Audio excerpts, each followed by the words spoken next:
Hey guys, welcome back to FIFA 23 Parma Career Mode again with another episode of pretty much a very intense schedule that we have. We have Atalanta at first, Liverpool, Roma, Inter Milan, Young Boys, and also Empoli to end up this season, or actually this month. You know what's getting tired right now? It's 11 p.m. right here. Every time when I record it, of course, you guys are listening here on Wednesday, 12:30, but usually I would record it, the day before. So, usually I have work in the midday, so I couldn't really record in the morning. It'll be tough to be honest, but yeah. First thing I want to talk about is pretty much the Caicedo deal. Remember the last time I talked about the deal? What was Caicedo going to Liverpool? Turns out I was wrong. Everybody was wrong. Nobody thought it was going to happen, but Caicedo in the end actually went to Chelsea for a record-breaking fee.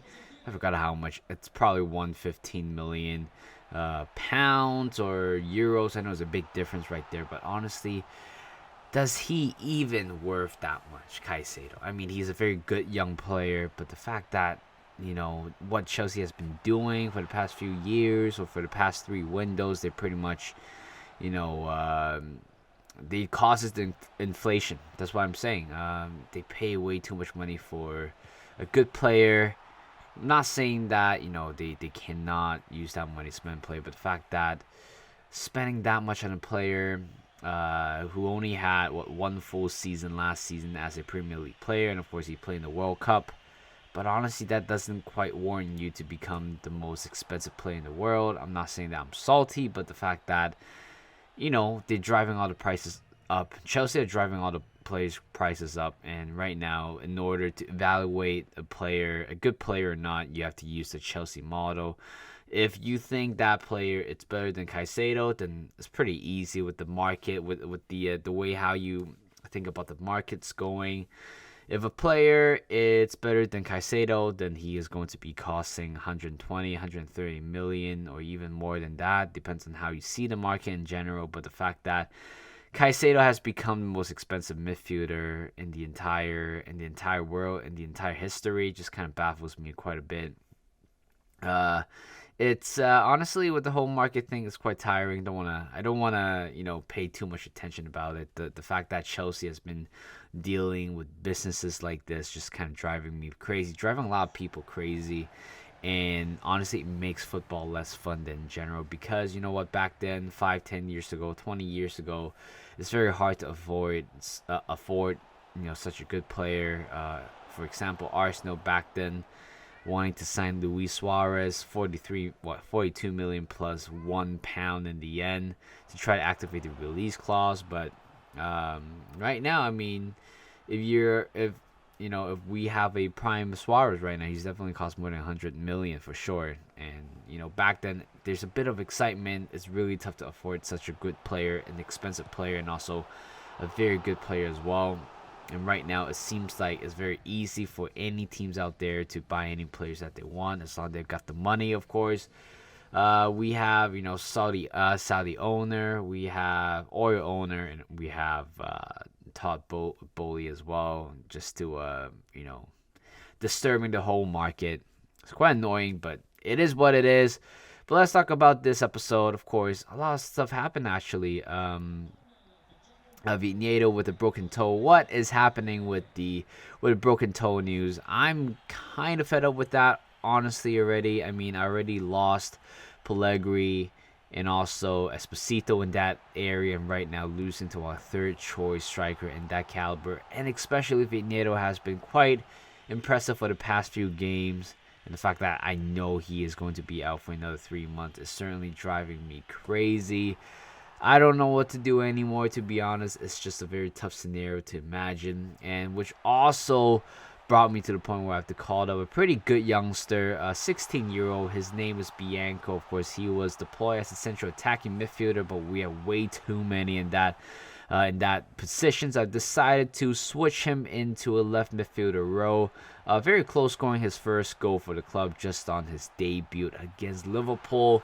A dream debut for him because we did beat Liverpool 1-0 towards the end, or pretty early in the game, but we somehow held up the score to 1-0 to seal the win. Bianco, of course, making a good contribution, didn't score a goal, but the fact that being in that winning team certainly helps. But that's what it is. I mean, one little chance like that for him can potentially announce to the world that he is here and he is making his second debut for the club. Of course, in a very tough scene at the same time, Inter Milan at San Siro away from home, and Bianco is starting for the club. So 11 minutes in, here comes Inter Milan. They are pretty much tearing us apart. Scoring the first goal right there very early on, 12 minutes in. Lautaro Martinez scoring the first goal, and later on, 16 minutes in, we're just having a lot of trouble trying to get rid of the ball. And here comes Jonathan David scoring the second goal. Again, it was a poor header, poor clearance by O'Day, allowing Jonathan Davis to score a pretty easy goal right there. 38 minutes in. Lautaro Martinez with another goal. Again, coming out from another corner as well.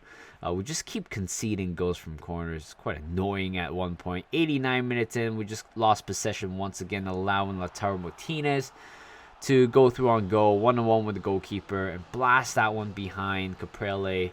And we have lost 4-0. I believe this is our second defeat of the season. And later on, unfortunately, Ginonto has picked up a 2-month injury, not as significant as 3 months, but losing yet another attacking option up front. It is going to be very, very tough. Bianco, Volpato, Boldensi, O'Day, of course. Volpato certainly playing out of position, but right now, based on who we have in the team, he is the best candidate to play as a center forward at the moment. I mean, who else am I gonna use, right? Like, who else am I gonna use at the moment?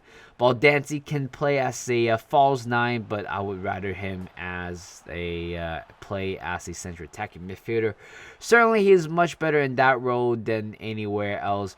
So, young boys right now, pretty much we have qualified for the round of 16 already in the Champions League. So, this game doesn't quite matter, but it really depends on the fact that qualify as the first place or the second place. Of course, we want to qualify as the first place.